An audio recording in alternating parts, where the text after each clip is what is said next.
So what we'll do today is start learning the basic building blocks of a methodology that will help us think about the data. Yeah? So basically what we're going to learn in this 30 lectures is how does one usefully think about data. Okay? And I will be giving you some exercises to do, which you have to complete by next Sunday. And you will please hand them over and they will be evaluated, and your assessment will also depend upon those assignments. Yeah, so every week there will be a set of assignments which you will have to hand in. That's an absolute must. Okay, if you don't hand them in, then I will be marking you 0 for those assignments. There will be no deadline. So the Sunday is a deadline. And those deadlines I said are completely non-negotiable. Yeah? So, as we started discussing previously, the basic idea that we are going to talk about, that we start with, is the idea of a random variable. Yeah, go ahead. Alright. You need to ask this, or you might get a. Yeah, this will not be a problem in the next class onwards, because the air conditioning in the new seminar room is being refurbished. So next time onwards you will get the. So the idea of a random variable. Okay, we actually talked a little bit about it in our inaugural lectures, but I will sort of go over it quickly again. What's a random variable? Now think of an experiment whose outcome depends upon chance. Okay, so simplest case would be I toss a coin, the outcome could be a head or a tail. Roll a die, outcome could be 1, 2, 3, 4, 5, 6, outcome could be an odd number, an even number. If I color the sides of the die, if I give different colors to the sides of the die, then the outcome could be any one of the colors and so on. So basically we are thinking of contexts in which we have experiments, the outcome of which cannot be predetermined in advance, but the set of all outcomes can be listed down with fair certainty. Okay, that's a very important thing, because many times we are actually dealing with situations in life where this set of all outcomes cannot be listed down with certainty. Then we have a different kind of a word, right? Okay. But currently we are looking at situations where we can list the number of outcomes, all the outcomes can be listed down with certainty. But which one of the outcomes will actually occur is something that we cannot tell. Okay? Sometimes the outcomes can be discrete outcomes. If I roll a die, the number could be 1, 2, 3, 4, 5, 6. Sometimes they can be continuous outcomes. For example, what would be the change in the stock price tomorrow? Suppose the stock price at 100, right? The change could be 10, 20, 10.5, 10.2, minus 10.3, minus 10.4. In which case, the set of all outcomes would be the interval minus infinity to infinity. Right? Set of all outcomes could be the interval minus infinity to infinity, where every single value the set of outcomes can take. Right? Whereas some other outcomes will be much more easier, like 1, 2, 3, 4, 5, 6, or red, blue, green, yellow, right? Or if I am rolling a die, and suppose 3 sides of the die I color red, 2 sides of the die I color blue, and 1 side of the die I color pink, the set of all outcomes are the 3 colors. Sure. Now, given this, think of a situation where, so think of playing a game, okay? Again, so if I roll a die, every time it's heads, I give you 1 rupee. If it's tails, you give me 1 rupee. So I have a set of outcomes, head and tails, right? But they're not really the main outcomes. The main outcomes really are the 1 rupee minus 1. Right, so what do I do? In H, I associate the real number plus 1. With T, I associate a real number minus 1.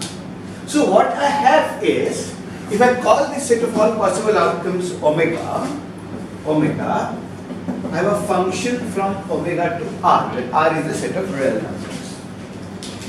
Right? In this case now, I have a function from r up to say plus 1. Okay, so basically I associate h with plus 1, t with minus 1. But I could do more complex things. So what I'm really doing is, if I think of this set, ht, and this has a real number line 0, 1, 2, minus 1, minus 2 and so forth, then what I'm really doing is I'm saying h is associated with 1, t is associated with minus 1. So this is, as we discussed in the last class, we have a function. What's a function? Yeah, a function is a rule which associates with every element of the set x a unique element of the set y. Right? Okay. So basically with h I am associating a unique element plus 1, with t I am associating a unique element minus 1. In a more complex situation, what I could do is, I could also say, instead of associating this interval just the number 1, I could say I'm going to associate this interval 1, 2 with 1. H. I could associate the interval, say minus 2, minus 1 with h. Right? So I could do all sorts of things. But currently we are looking at, right? Currently we are looking at ht, right? So basically I am looking at those values. Okay. So finally, so plus 1, your earnings are plus 1 or minus 1. So I write your earnings as plus 1 and minus 1. I write the probabilities of these earnings. What is the probability of earning plus 1? 0.5. What is the probability of earning minus 1? 0.5. Why do we get 0.5, 0.5? Because 1 is being associated with h. Minus 1 is being associated with t. So h is called the inverse image of 1 under f. 1 is called the image of h under f because h is associated with 1. T is associated with minus 1. But you can also go back in this case. Right? You can go back from 1 to h. Yeah? You can go back from minus 1 to t. So h and t are called inverse images. Right? Inverse images under f. So I will write this as f inverse of 1 is equal to h. Right? F inverse of minus 1 is equal to t.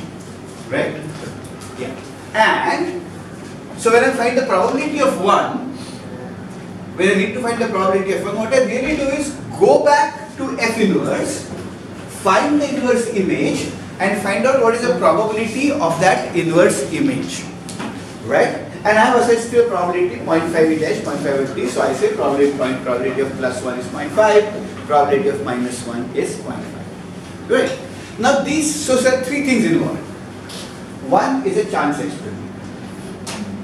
Yeah? Then there is a function from this chance experiment which is from omega, the set of all possible outcomes, to the set of all real numbers. Okay? Sure? There is a function.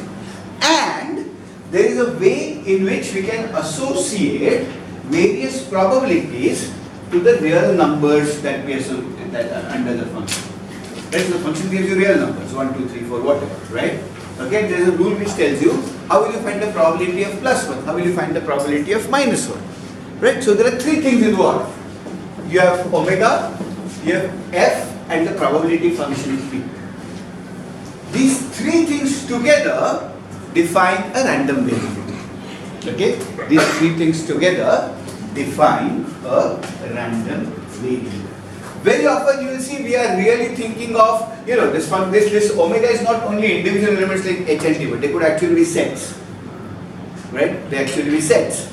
And with these sets, we could associate intervals on the real number line. So what the function would do is, with each set, it will associate a unique interval. Right? That's how the probability function is going to go. Right? But as of now, if you understand these ideas, we are fine enough. Right? So basically, when you think of a random variable, you must think of three things. You must think of the set of all possible outcomes. You must think of a chance experiment. List down the set of all possible outcomes. You must think of a function which associates with each of the possible outcomes a real number or a real interval or whatever. And you must think of a probability function. which tells you how to associate various probabilities with the images under F. 1 and 2 are called images under F. Right? Because 1 is an image of H. Minus 1 is an image of T. So 1 minus 1 are images. Whereas H and T are called pre-images. Right? H and T are called pre-images. So basically what you're saying is the probability associated with each image will be given by the probability associated with the pre-image under F. Right? That's the probability rule that you're using. So as long as this rule is satisfied, we have a random variable with us. Right? Okay. Now, you see why this is important.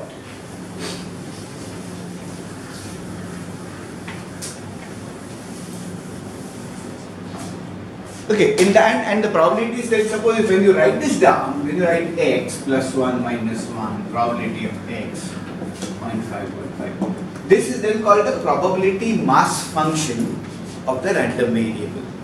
Each value of the random variable being associated with the probability, this is called the probability mass function of the random variable. Now importantly, not every such set of probabilities is a probability mass function. Let me give you an example. Okay. Suppose I am rolling a die. Okay. Right. So x. What is the possible outcomes? 1, 2, 3, 4, 5, 6. All the possible outcomes. Okay. And I associate probability say 1 by 6, 1 by 6, 1 by 6, 1 by 6, 0 and 2 by 6 to this. Right, 1 by 6, 1 by 6, 1 by 6, I say the die is a balanced die.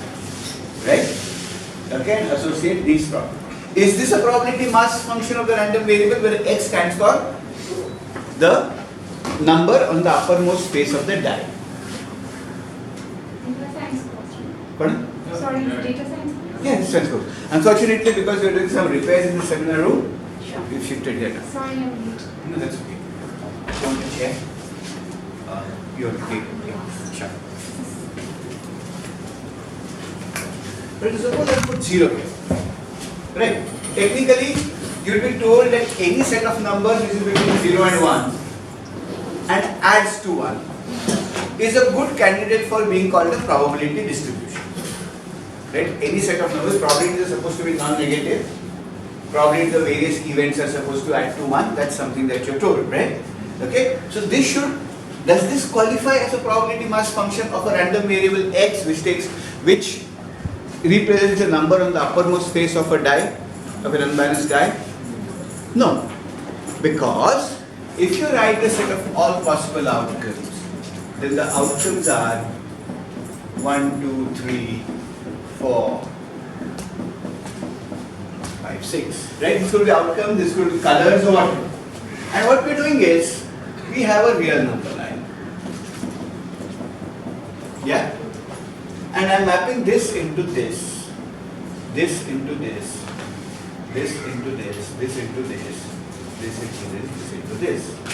Right? So each one of these numbers is mapped into a real number here. Now, if I have to find the probability of 5 on the x-axis on this real number line, what gives me that probability? I must go back, I must take this line, let this line lead me to 5, right? The probability of the number 5 appearing on the die. These 1, 2, 3, 5, 6 is the money that is going into your pocket. These are the numbers which are appearing on the uppermost face of the die. Right, so 5 ka probability will be given by the probability of 5 being there. Now it's a die which is a balanced die where all numbers are there. The probability of 5 here cannot be 0 because this number is not an impossible event. It's going to occur. Right? And therefore this is not a probability mass function of the random variable x. Yeah? Okay. Now suppose I change this random variable and I now say, okay, now let me make this a more complicated function. Okay, let's understand why this is an important way of looking at probabilities. So again, think of one, I'm rolling the die. Yeah? And suppose Every time the number that you get on the uppermost face of the die is odd, you are going to be given 10 rupees. Every time it's even, you are going to get 20 rupees. So I have a function from omega to r again. Right. Okay. So that's my random variable x. What is the value that my x will take? 10 and 20. Now I must find the probability that x takes the value 10 and the probability x takes the value 20. When do I, so let me draw this picture again. I have 10 here, I have 20 here. I have the set of possible outcomes 1, 2, 3, 4, 5, 6. When do I get 10? When the number is odd. So if I get 1, what will it map into? 10. If I get 3, what will it map into? 10. 5, it will map into 10. If I get 20, if I get 2, it will map into 20, 4 will map into 20, 6 it will map into 20. Sure? Is this clear? Okay, now, how do you find the probability of getting 10? You get 10 if you get 1 or 3 or 5. So we must think of the event that you get either 1 or 3 or 5. In general, if you think of a set A is a collection of events which have a certain property. Say number of students who have homes in the western suburbs. Say B, number of students who have homes in the, or all those students who have homes in the central suburbs. Then there will be some students who have homes in the central suburbs or western suburbs. If you have to think of students who have homes either in central suburbs or in western suburbs, there will be another collection. I represent that collection by A union B. A union B is the collection of students who have homes either in central suburbs or in western suburbs. There will be some students who have homes in both the suburbs. I will write them as A intersection B. Right? Okay. Now, if you think of this as set A, if you think of this as set B, this is C, set E, set F. 1, 2, C, D, E, 1, 2, 3, 4, 5. Yeah, okay, right? So when do I get 10? When either A occurs or C occurs or E occurs. Right. So we must now think of A union C union E. Right, which contains 1, 3, 5. Now we have a more complex issue. What we are really doing is, we are now thinking of a set in the collection and mapping that set into a real number. So we must now find the probability of that set. To find the probability of getting 10, we must find the probability with which you get the set A union C union E. There is a very important theorem in statistics which says that P of A union B is probability of A plus probability of B minus the probability of A intersection C. So probability A occurs plus the probability B occurs minus the probability that they occur together. Right. Okay. Now in this case, think of A and C. Yeah. Right. So in my case now, if you think of C, then P of A plus C of B, because I am using those. Now can you think of A intersection C here? Impossible, right? Because what is A? You get 1. C 3. You get 1 and 3 at the same time, you are rolling a die. So this goes out of the picture. This probability must be 0. Such events are called mutually exclusive events. Events which cannot occur together, and therefore and we set their probability to 0 because they can't occur. Right? Okay. So P of A union C must be P of A plus B of C. Similarly, P of A union C union E, what will that be? So if I ask you to find P of A union C union E, what will that be? P of A plus P of B plus P of C minus probability of A intersection B minus probability of A intersection C minus probability of B intersection C and Minus probability of Plus. A, B, C. plus probability of A intersection B intersection C, right? Sure? Now, fortunately, all these probabilities are zero for us. So, in this case, P of A union C, B union C will be P of A plus P of B plus P of C. तो अभी यहाँ पे ये number हमको चाहिए 10, which is A union C union E. What will probability be?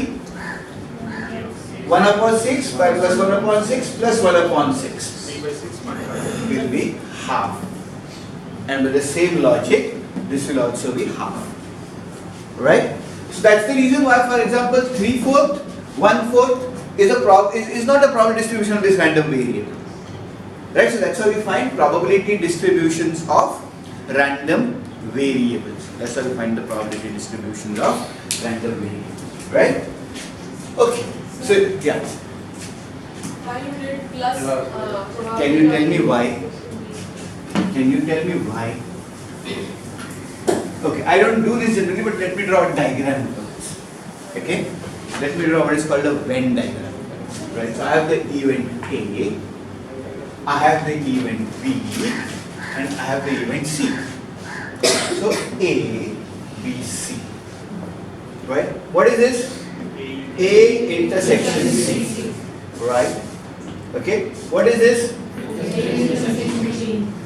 And what is this? So this is A. No, this is B intersection C. So basically, you see A intersection B is this part. Where is B intersection C? This is B intersection C, right? So when I subtract all these parts, so what am I doing? I am doing this whole circle plus this whole circle plus this whole circle. Then I am going to subtract this part. I am going to subtract this part. I am going to subtract this part. I am going to subtract this part, right? Which means that this part which is common to 3 is going to be subtracted once, each time. So therefore I need to add it back. I need to add it back, right? Okay? And therefore I have done this. Sure? Okay. Now, so that's how I define a simple random variable. Is that clear? Okay? Right.